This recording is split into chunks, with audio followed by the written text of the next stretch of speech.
বংশ সত্য কইরা ধরো।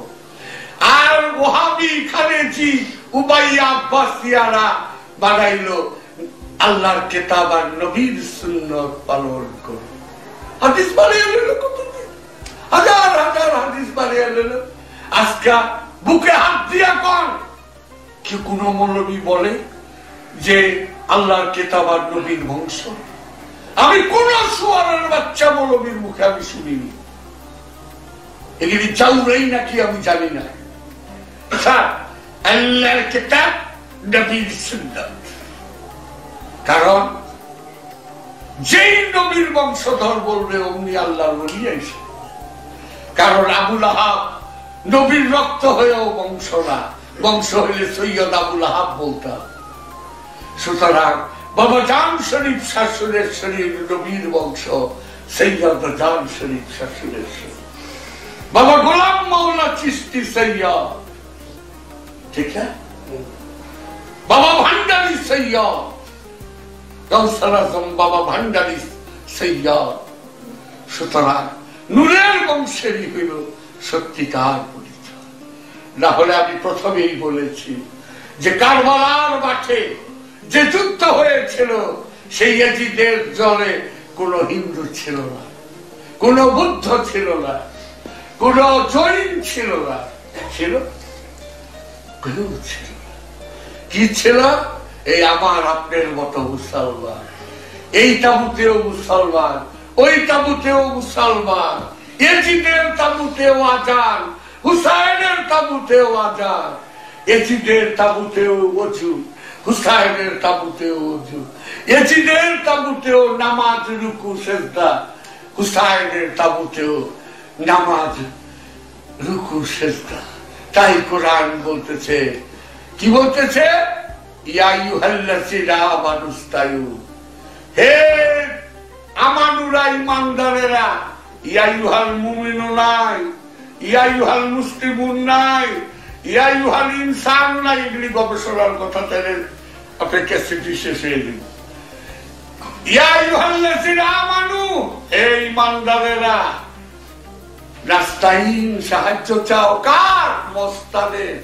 আল্লাহর সবচেয়ে প্রিয় নাম হলো মস্তান। আর সেই মস্তান বললে আজকাল বুঝে সন্ত্রাসী, ঠিক না বাবা? কেমনে চাইবা? খেয়াল করে ধৈর্যের সাথে এবং নামাজের সাথে সাহায্য চাও।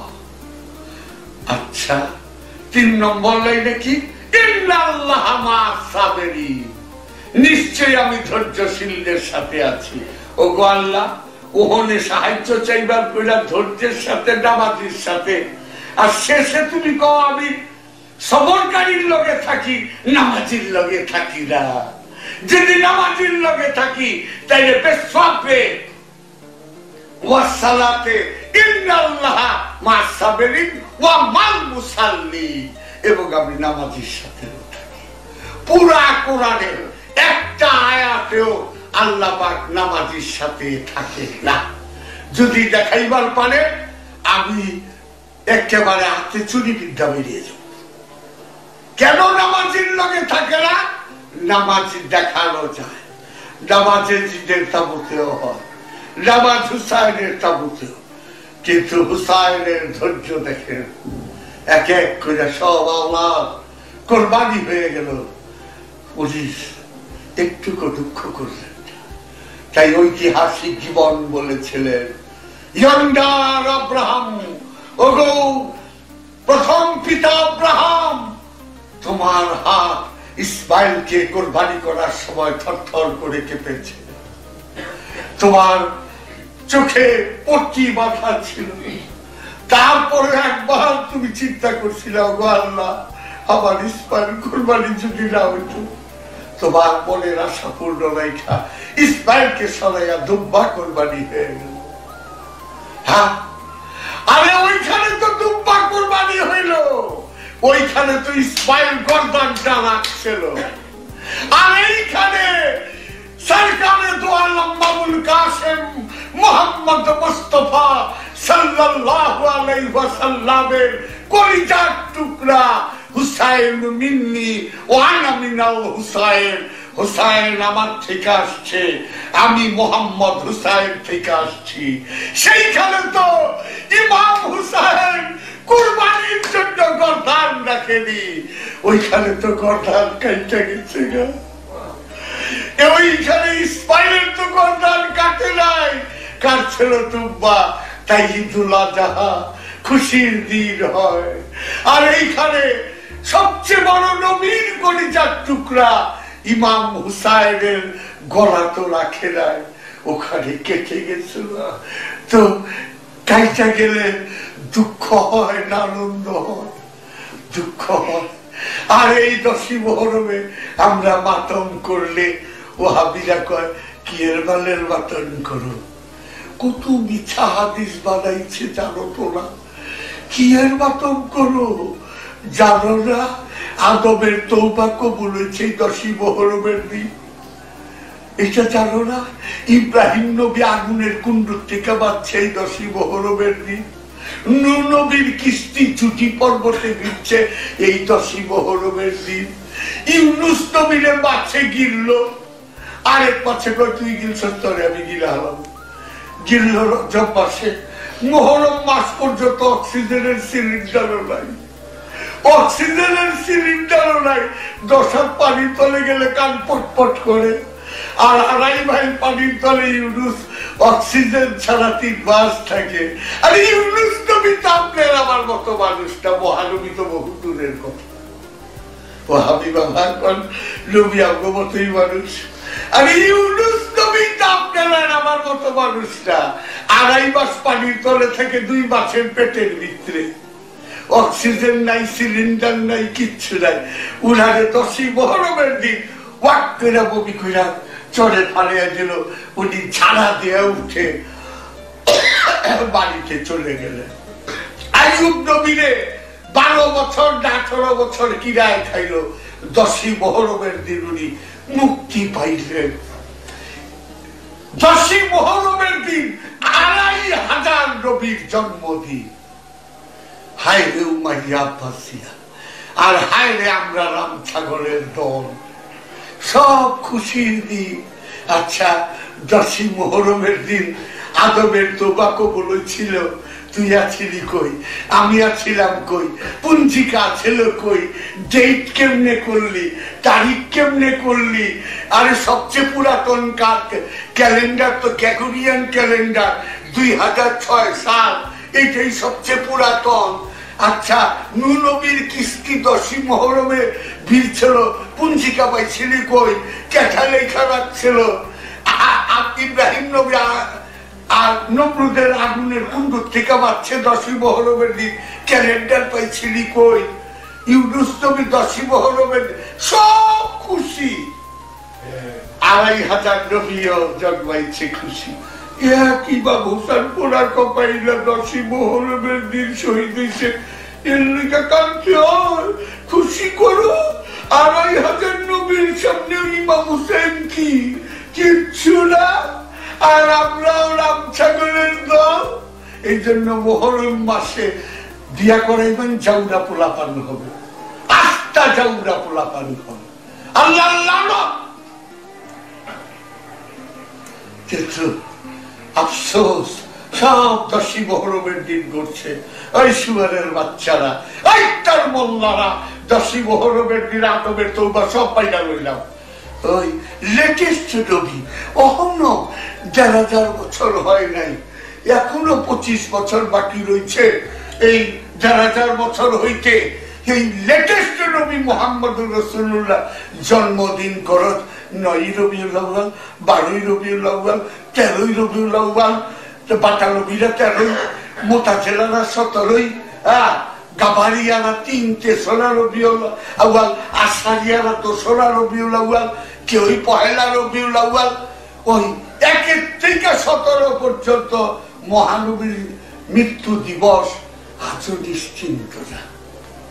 সুন্নিরা কয় 12 তারিখে উনি জন্মাইছেন, 12 তারিখে উনি চলে গেছেন। হোগাটা পিলা গেল, কত বড় 12 তারিখ হয়েছে জুমনাম্বর সুরেশ্বরী।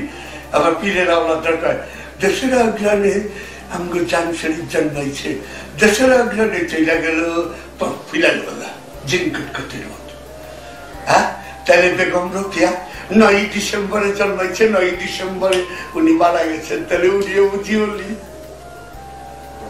বেগম রোকেয়া সাখাওয়াত হোসেন রোকেয়া উনি 9 ডিসেম্বরে জন্মাইছে, 9 ডিসেম্বরে উনি। তো 12ই রবিউল আউয়াল ওয়াহাবিরা করে 9ই রবিউল আউয়াল। তো লেটেস্ট নবী 11,000 বছর হয়নি, তার জন্মদিন করে রাত 10টা। আর আদমের তওবা কবুল হয়েছে 10 তারিখে মুহররম। এটা আপনারা শিওর? সব মুসা নবীর, ঈসা নবীর সব শিওর আপনারা 10 তারিখ। ওই তারিখে ভুল হয় না। আর 11,000 বছর হয় নাই এই নবীর জন্মদিন করেন 8টা, 10টা, 12টা। তা আপনারা তো পেতনি ভূত, আপনারা তো দেখতে ছাড়া পছন্দ হইল। বাবা ঠিক বলি রে। সুতরাং এই যে মিথ্যা আবর্জনা এই ভাবে স্তূপের স্তূপে আমাদের মাথাগুলো খায়া ফেলে। কি শিখবে, কি সুফিজম করবো? আজকে আপেল বাবার সামনে বলে করছিলাম প্রাণ ভৈরা সুফিজম বলবো। আজকে আমি ইতিহাস বললাম, দুঃখে বুকটা ফাইটা যায় না। রাসূলুল্লাহ মেরাজে গিয়া 50 ওয়াক্ত নামাজ পড়াইলো। হায় রে সুয়ারের বাচ্চা রে। আর মোল্লারা কমিটি পাচুকতো মাথা জুতা দিয়া বাইরের কাম। 50 ওয়াক্ত নামাজ হলে ঘুমাইবো কতক্ষণ? একটা মানুষ ঘুমন আগন পাতন গোসল করার 8 ঘন্টা। তো আর রইল কত? 16 ঘন্টা। 16 ঘন্টার মধ্যে এই 50 ওয়াক্ত হলে 13 মিনিট পর পর আযান দিতে হয়। তাইলে আমি রুগী দেখুন কেমনে? আল্লাহু আকবার রক্ত কিন্তু মানে আযান দিল 13 মিনিট পর আমি তো রুগী দেখতেছি কি শেষ হয়ে যায়। আল্লাহ আকবার নামাজ পড়াই। আচ্ছা নামাজ পড়াই যে আর রইল মাত্র 4 মিনিট। আপনি কি মুখটা ফরফর করে মাথা কি করো আর কোন জলে আল্লাহ আকবার আবার নামাজ পড়াই। আবার গেলাম নামাজে, আবার এলাম। কোন দেহি কি কবর বেঠে করে এই দিকে শিক্ষিত করে বাইরে নিয়ে যায়। আল্লাহ আকবার বুঝলি? তা বাবা নামাজ পড়াইছি, কান্দা কাটি কি হয়েছে? কয়ডুকি বইলা গেছে গা ইন্নালিল্লাহি ওয়া ইন্না ইলাইহি। আল্লাহু আকবার দুটো পড়তে দিব না। কি নোংরামি, কি ভণ্ডামি! 13 মিনিট পর পর নামাজ। আর বললাম জুতা দিয়ে বললাম। এই জন্য আমি কোন সেমিনারে যে জমের চেয়ে বেশি ডরায় বাংলাদেশের যে কোনো পীর, যে কোনো বল আনেন ফাইলাচিরা যে বলে যে খাটা সে মুরগি ধরে না দরবারতে ক্যাক করে দেয় পাট খেতে আর কুক করবার দেয় না। এই ক্যাক আর কুক করে বই পড়লে বুঝেন না। আর 10টা ওয়াজের ক্যাসেট সিডি আর অডিও শুনেন না। আর 150 টাকা বিয়া, 1 টাকা লাভ খাইলে হারাম খাই। পোলার আমি হিসাব করি লোসকান কত গেল আপেল বাবা, লোসকান কত গেল সবাই লাভ চিন্তা। হায় রে জাহাঙ্গীরের ফ্যামিলি কি শিখবে? 50 ওয়াক্ত না। আবার কি করছেন? কিয়ামতের সময় আদালত উঁচায় সূর্য থাকবো আরেক পথটা। আর অ্যাটম বোমটা ছাড়ছে 4000 সেলসিয়াস ছাড়ার সাথে সাথে 30,000 মানুষ বাতাসে উড়ে গেল, ফুস করে আওয়াজ করে উড়ে গেল গা। আর 40 কোটি সেলসিয়াসের সূর্যটা আঘাত উঁচা থাকবে।